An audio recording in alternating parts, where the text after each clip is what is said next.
I'm still plenty scared. I've seen what they do to worlds that don't serve them. I leaned over and put my face near his. I would have to be stupid not to be scared of that. Starburst frowned, but didn't say anything else on the matter. We made our way through the dungeon up to the surface. It was amusing. I was designed to kill anything that entered my halls just to help the intelligent beings of this planet put off just a bit more ether for our faraway masters. Now, I was taking that power they gave me and turning it against them. The sounds of fighting filled the third floor. Unlike before, the amusement park had been altered some. The rides had lost their lethality, much to the chagrin of Amelia. Neo's people were using the top 3 floors of my dungeon to train. Since our world depended on it, I needed the humans to be as powerful as they could get. Just to be sure, none of them are going past the 3rd floor, correct? I asked, poking Starburst on the cheek. I might have spent 3 years on a station floating in space, but I still had to make him uncomfortable when I could. He pushed my hand away. No. We have the city to warn us, as well as guards posted on the path down, but none have attempted to go farther in the first place. That's good to hear. I couldn't let anyone near my core. With 3 of the Magi cubes, as Terleza had called them, in my possession, the area around my core had become chaos itself. It was stable, for now, but if something, say, a powered with more bronze than brains, were to try anything, I wasn't quite sure what would happen.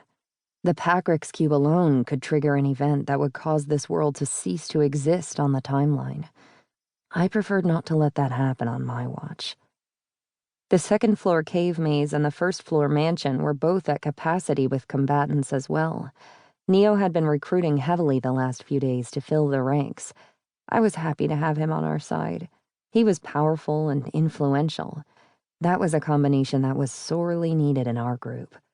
The only ones who came close to his status were my parents, but I'd learned over the last few days that while they did have an organization, it mostly consisted of people who gave them information about mistreated powered and commons, as some of the general public were referred. They served as an iron fist to keep certain elements in check, but worked alone for the most part. That was all well and fine until the world relied on them. 2 people just weren't enough to save the entire planet, no matter how powerful. On the surface next to the mansion sat a new building. I had taken the liberty to construct it after our battle with Terleza. I was tired of working out of tents and knew firsthand how easy it was for people to sneak in and steal information. So that the powered could have some peace of mind, I didn't connect the structure to my mansion.